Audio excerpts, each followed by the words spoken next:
Pemirsa, terduga pelaku pembunuhan keempat anaknya di rumah kontrakan di Jalan Raya Kebagusan Jagakarsa, Jakarta Selatan hingga kini masih menjalani perawatan di Rumah Sakit Polri Kramat Jati.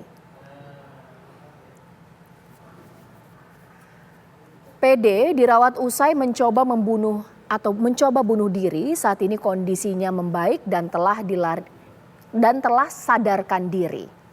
Pihak penyidik Polda Metro Jaya sudah melakukan pemeriksaan terhadap pelaku pada Kamis malam, namun pemeriksaan terhadap pelaku hanya sebatas pemeriksaan awal saja.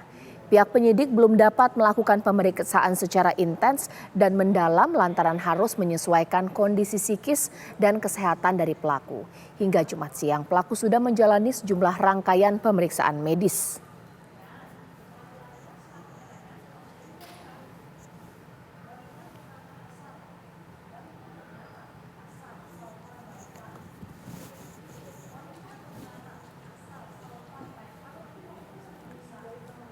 Ya, sementara itu pemirsa, rumah kontrakan yang menjadi lokasi pembunuhan 4 orang anak oleh orang tuanya sendiri ini masih dipasang garis polisi.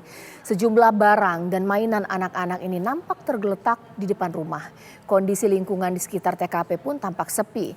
Diketahui pasangan P dan D mengontrak di rumah tersebut selama 1,5 tahun sejak 25 April lalu.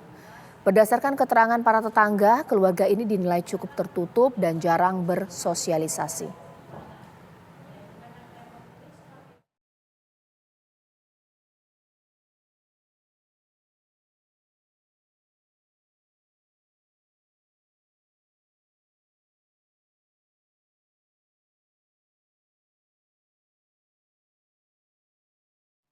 Ya pemirsa, sebelumnya Rabu 6 Desember 2023 warga di Gang Roman, Jakarta Selatan dihebohkan dengan ditemukannya 4 anak dalam kondisi tewas di dalam satu rumah kontrakan. Berdasarkan hasil otopsi, para korban diperkirakan tewas 3 hingga 5 hari sebelum jenazah diperiksa. Hingga saat ini polisi masih menyelidiki motif tewasnya keempat anak itu.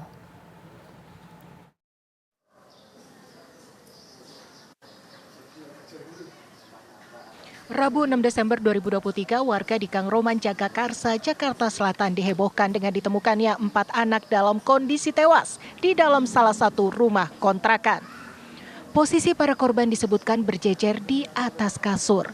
Sebelum 4 mayat ditemukan, para tetangga sempat mengeluhkan aroma tak sedap menyerupai bau busuk bangkai menyeruak dari rumah kontrakan yang disewa Panca dan istrinya yang berinisial D.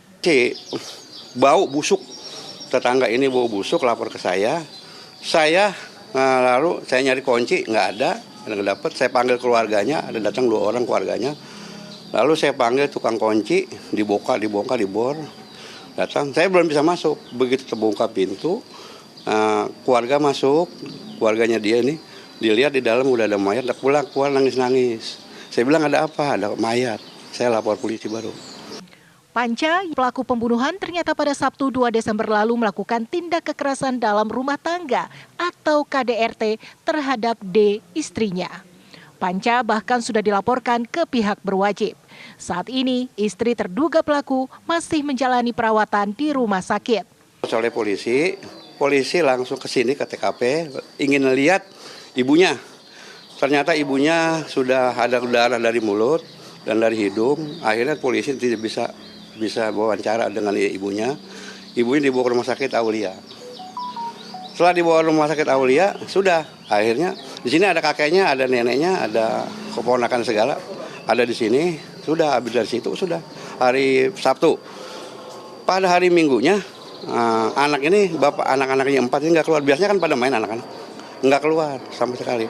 Dengan bapaknya juga nggak pernah keluar. Keluar kalau nggak salah udah ketemu tetangga.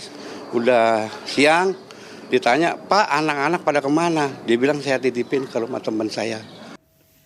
Kepala Rumah Sakit Polri Kramat Jati, Brigjen Pol Haryanto mengungkap perkiraan waktu kematian para korban, yaitu 3 hingga 5 hari sebelum jenazah diperiksa. Tak ada luka sayat pada jenazah korban, namun pihak Rumah Sakit Polri mencurigai adanya lebam pada bibir dan hidung korban. Dalam tahap penyelesaian karena kondisi mayat tersebut dalam kondisi yang sudah membusuk, artinya diperkirakan kematiannya 3 sampai 5 hari sebelum kita datang ke TKP atau sebelum diperiksa ini. Jadi hanya didapatkan kecurigaan, ya, kecurigaan adanya lebam pada daerah mulut dan daerah hidung. Nah, kecurigaan, kenapa kecurigaan? Karena lebam ini bersama dengan proses pembusukan itu tidak begitu jelas. Untuk mengetahui motif pembunuhan, polisi telah memeriksa sebanyak 7 saksi, diantaranya keluarga istri terduga pelaku dan tetangga di rumah kontrakan. Tim TV One mengabarkan.